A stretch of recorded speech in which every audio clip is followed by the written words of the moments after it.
محترم ناظرین، السلام علیکم ورحمۃ اللہ وبرکاتہ۔ امید ہے کہ آپ سب خیریت سے ہوں گے۔ اللہ تبارک و تعالی آپ سب کو اپنے حبیب کے صدقہ طفیل میں سلامت رکھے۔ ناظرین، آج کے میرے اس ویڈیو میں آپ کی خدمت میں لے کر حاضر ہوا ہوں کہ قبر کتنی گہری، کتنی چوڑی اور کتنی لمبی ہونی چاہیے۔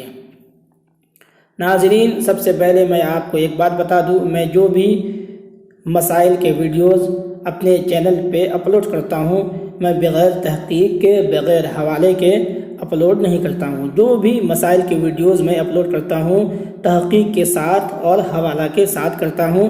اگر آپ کو خواہش ہے تو آپ کتاب کا نام لکھ کر کے اس کتاب میں آپ پڑھ سکتے ہیں۔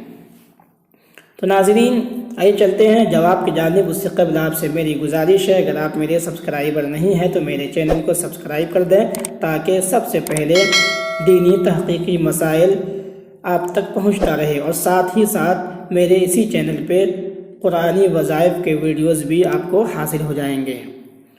تو ناظرین، ایک سائل نے سوال کیا تھا کہ کیا فرماتے ہیں علماء کرام مسئلہ ذیل کے بارے میں کہ قبر کتنی گہری اور چوڑی اور کتنی لمبی ہونی چاہیے۔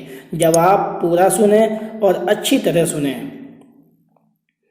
جواب یہ ہے کہ قبر کی لمبائی میت کے قد برابر ہو اور چوڑائی آدھے قد کی اور گہرائی کم سے کم نصف قد کی یعنی آدھے قد کی، اور بہتر یہ ہے کہ گہرائی بھی قد برابر ہو، اور درمیانی درجہ یہ ہے کہ سینہ تک ہو۔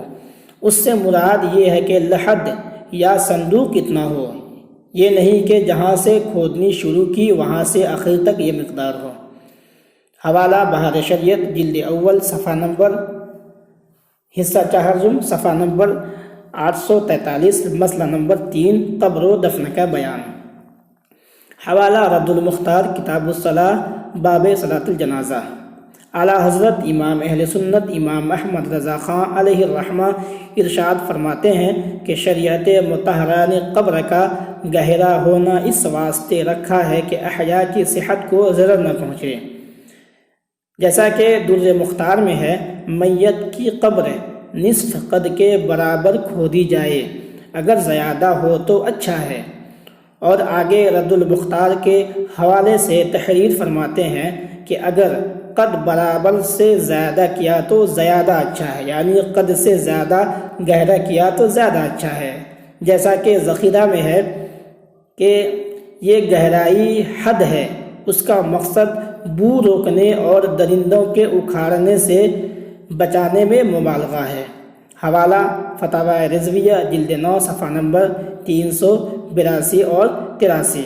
تو ناظرین، اگر ویڈیو اچھا لگے تو لائک کر دیں، اگر آپ کے کوئی سوال ہے تو کمنٹ کریں، انشاءاللہ تبارک و تعالی آپ کو اس کا جواب حاصل ہو جائے گا۔ واللہ تعالی اعلم بالصواب۔ السلام علیکم ورحمۃ اللہ وبرکاتہ۔